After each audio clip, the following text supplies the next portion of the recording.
Moving on to Financial Focus, I'm here with Steve Budin, your financial analyst. Thank you so much for being here. Sure. Let's get right into it. It's the 10-year anniversary of basically the stocks being the lowest that they were, right? So talk about that. It's amazing that the financial crisis has already been 10 years. It's amazing how time flies, right?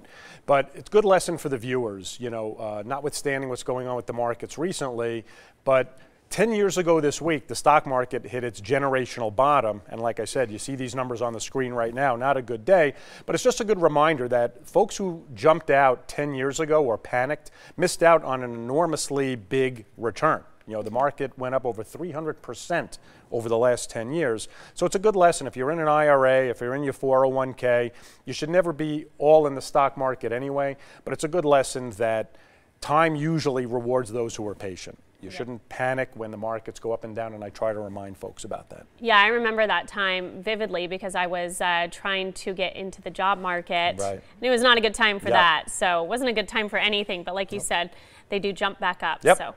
All right, let's talk about tax season. Lots of scams out there, though, and you've even gotten a couple. I did. I've gotten a couple of calls in the last week stating that they are from the IRS. They need my personal information to verify my return and my refund. Well, number one, I didn't file my taxes yet, but number two, the IRS doesn't call you. And they could be, these voicemails can be pretty intimidating if you don't know what you're doing.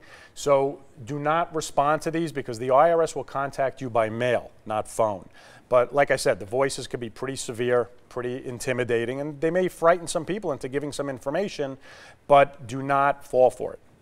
Yeah, that's a good reminder because, you know, if you hadn't said anything, how would I know? I'm thinking, okay, who am I to question you? That's right. You know? And it is tax season, so. All right. Let's see. You were talking a little bit earlier about the auto mechanic shortage here in Las Vegas, all the way across the valley. Yeah, and there was a local newspaper report about this over the weekend about there's a shortage of auto mechanics.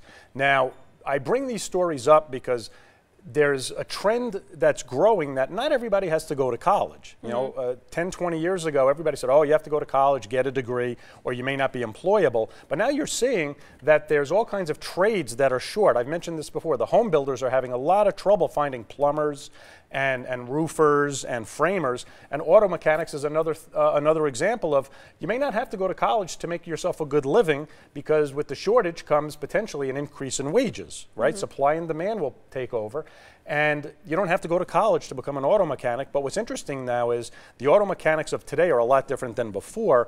You need to have some computer training because most of our cars are basically computers on wheels. But if somebody out there looking to change careers or do something different, maybe an auto mechanic might be something to consider.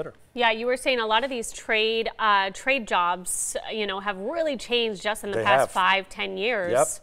And so that, you know, they are highly sought after because it is a skill. You do need to know, you know, exactly what you're doing with those computers on wheels. And they're not taught in college. A lot of those skills are taught in trade schools and alternative universities, but not everybody is designed or has to go to college, and you can still make a good living. So auto mechanics greatly needed here in the Valley. If you are looking for a job or a career path even, that might be a good option for you. Steve, thank you so much for joining us today. We'll be right back after the break.